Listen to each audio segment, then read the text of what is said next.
Well, hi, this is Judith Reedy at the Creative Zone, and I am so excited to be back again today and sharing with you live another winter-ish painting that actually I made in autumn because we had snow in autumn.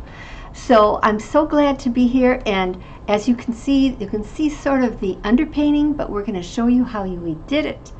And that's the whole project. I have a few winter paintings here that you can check out, and we'll be sharing some of those in the coming weeks and how they were made. So I am so happy. My name is Judith Reedy, and at the Creative Zone we have an opportunity to just see the process of painting and how that works and what we do first, what we do second, how do we prepare, and I know you'll like it.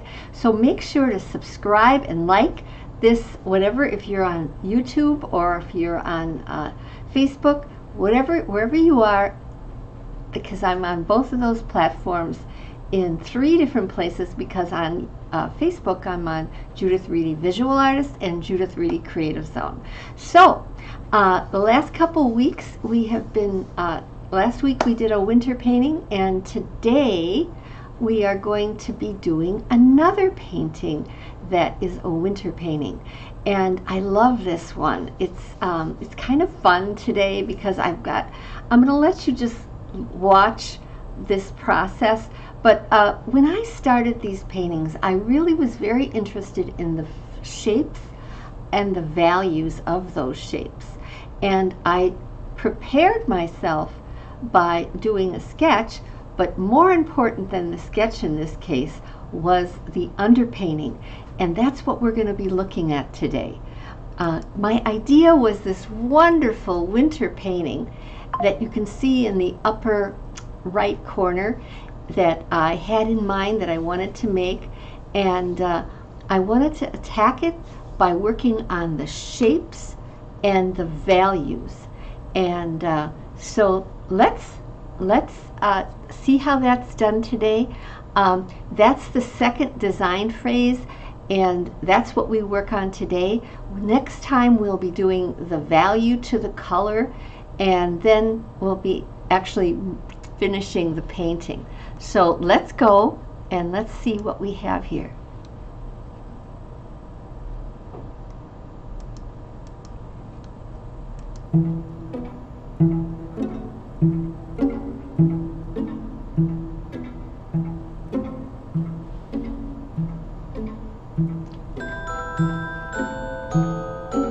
I'm doing this in grayscale.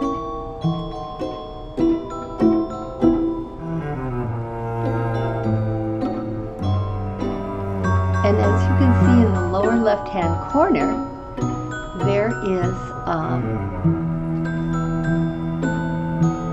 a photograph in grayscale that I really thought worked out quite well.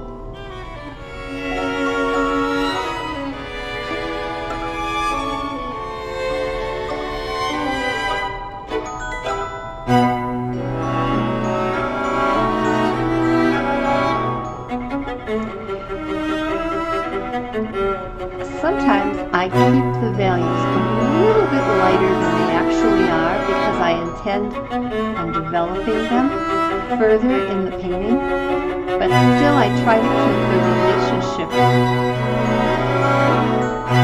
such. Now this actually, the appearance right now is being a high key area, and so I'm putting in little darks to carry you through, and they're basically the trees and some of the darker shadowed areas.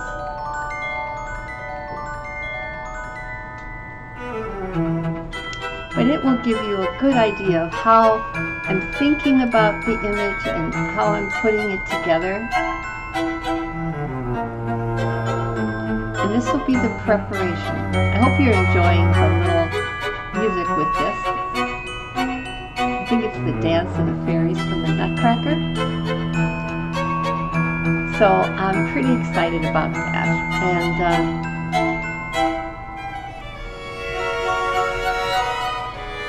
I'm going in, checking the values, making sure they're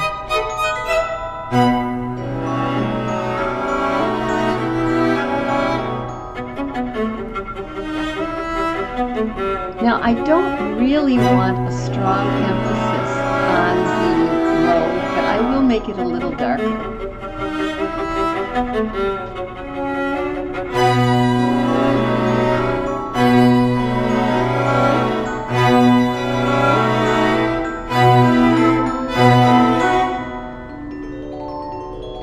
Now, as you can see, I've sped it up pretty much.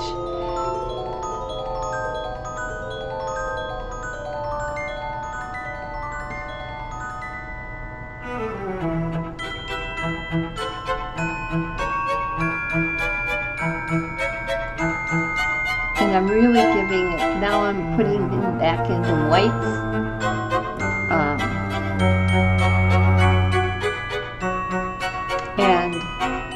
But I will be doing part 2. It's going to be coming up on Thursday, so I hope you can come. And of course, I have a course that I'm offering, and 7 essential simple tricks to mix color. And thank you. Now you can see how I did that little quick. I actually sped it up probably like 8 times. So it gives you a good sense of how I developed that underpainting. And on Thursday, we're going to be talking about how we're going to mix the colors to match the values in that underpainting. So I'll show you that this coming Thursday. And for those of you who I want you to know that I have, those of you who are particularly interested in learning more about depth in painting and volume in creating shapes with color, I think you'll really like my course, Intermediate Color Principles, that I think will really help you how to use value and color and working with the illusion of that we can create with space and shape with those elements.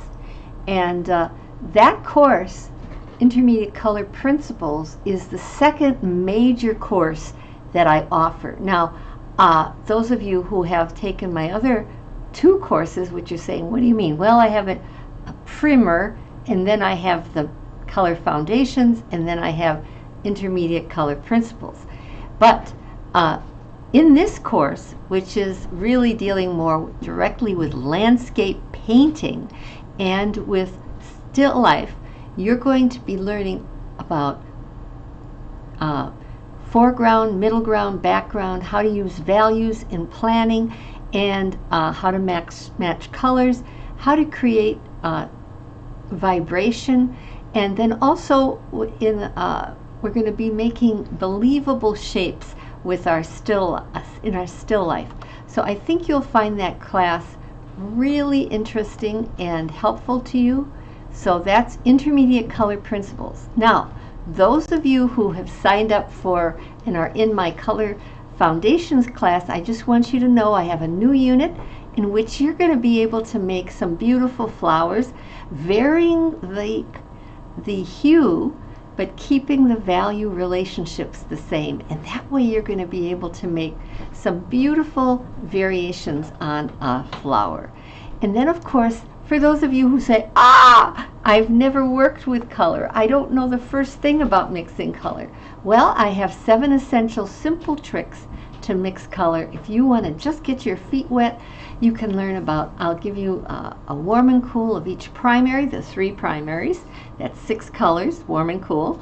And then I'll show you how to create, how with those you can make bold and intense secondaries, and how with those same ones you can have more subdued secondary colors depending on which primary you mix together. And then in addition to that, I'm going to talk to you about tints, tones, and shades, and how you can vary your colors using that, plus using complements.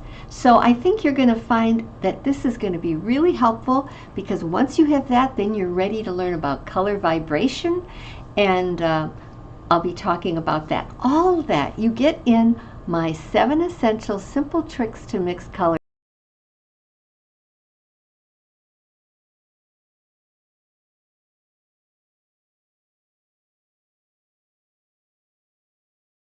Take a look at Intermediate Color Principles in the link below, and you'll be ready to